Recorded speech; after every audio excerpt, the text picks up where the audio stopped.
Now, I already hear what people are saying. It's not going to happen overnight because you have to think that he has a brother and he has family, and Andre Ward is a person and a fighter, but Andre Ward is an asset. So, just like a car, just like a house, Andre Ward is valuable to someone. So if you don't know, promoter, or as we know him as a promoter, Dan Goossen has died via complications to liver cancer. That's the news that's being given to us. It's crazy because when I always look at him, I used to think like, damn, he remind me of somebody. And it wasn't until the Bermain Stavern, Chris Arreola 2 post-fight press conference, and I was like, Ron White. Now, if you don't know who Ron White is, you need to go look him up. But what I'm saying is that if it was liver cancer, something like that, how can I put it, kind of gets to me a little deep. Because when I used to drink and party and every day, then not to mention I'm on so much medication, for about maybe the better part of 2 years, like drinking and taking medication all day, every day. And if you look at Dan Goossen, rest in peace and God bless to his family, I'm just reporting and giving my opinion. Did he drink a lot? He wore his pimp suits. When I say pimp suits, somewhat flamboyant suits, like a purple suit, all red suit, like a pink suit with blue pinstripes.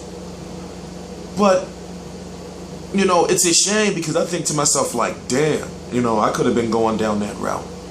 And I got to make sure I stay narrow. Like even the more money you get, you got to make sure you stay on the right path because it's so easy just to, go off. But that's just me, talking about myself. We don't know how his liver cancer, or if it was liver cancer, came into play.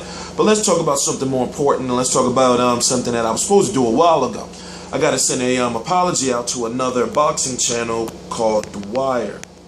So if you don't know who Dwyer is, Dwyer does, how can I put it? His channel's high stakes. I can only watch his videos occasionally. I would say maybe about once a month because he talks about money and gambling. Now, me, I had a gambling issue before. Then I had to pick between gambling and alcohol. Started drinking, So, if you get what I'm saying, I can't, get close to it. For example, if I started gambling again, you would be able to tell because my predictions would be motivated by money. And there's been plenty of times I thought to myself, even with the fights I got wrong, or even with the many I have got right, I think to myself, I probably could have been a millionaire a million times over. But then that's keep going, you get an addiction, and then before you know it, you start gambling your house and all kind of stuff like that. No. So to be perfectly honest with you, the last time I gambled was 2010. I'm going to say 2010.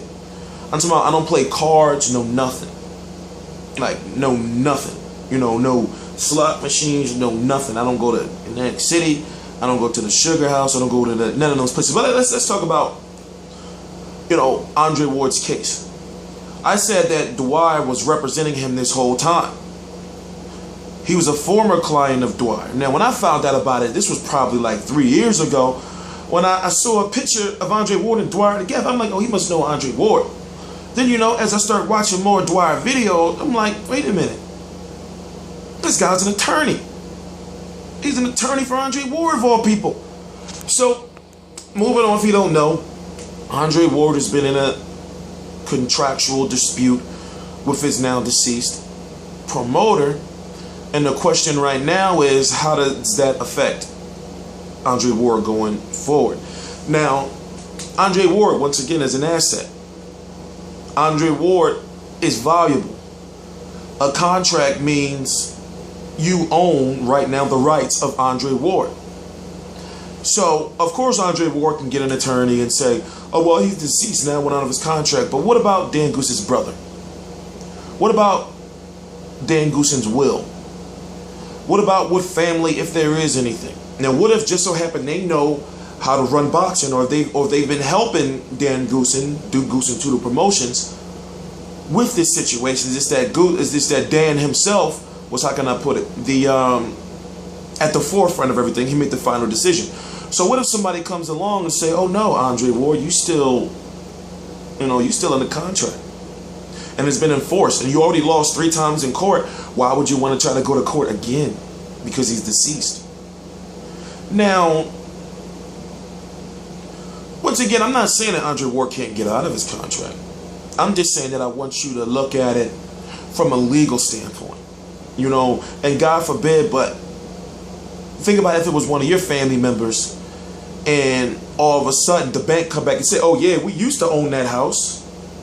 And then we out. No, we taking it back, even though you pay. Imagine if somebody comes, all of a sudden your family, a valuable piece of your family belonging it's not yours no more because they're gone.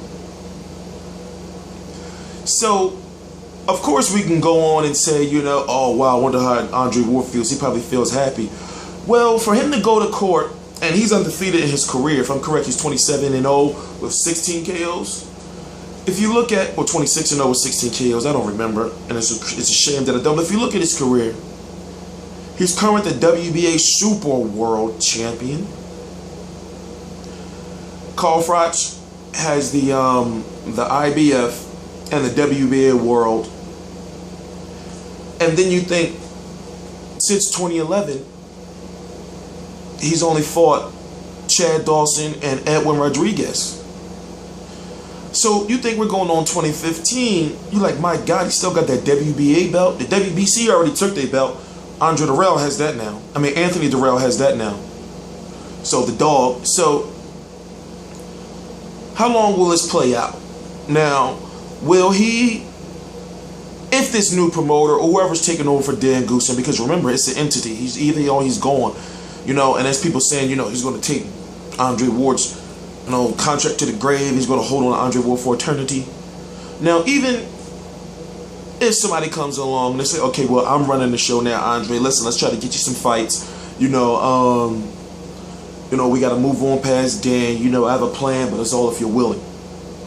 Now, let's say Andre Ward's like, no, I want no part to this company anymore. Do you think it would be best for him to try to work within this situation or try to get out of his contract? See, and that's what I want you to think about. I want you to think about, realistically. Should he try to work? Dan Goossen is gone. Should he try to work through this situation with who's left?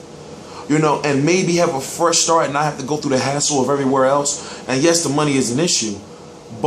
Or should, he go back to court, which could further maybe delay him? Maybe a year even. Maybe he won't fight till the end of 2015. And it's not even the end of 2014 yet.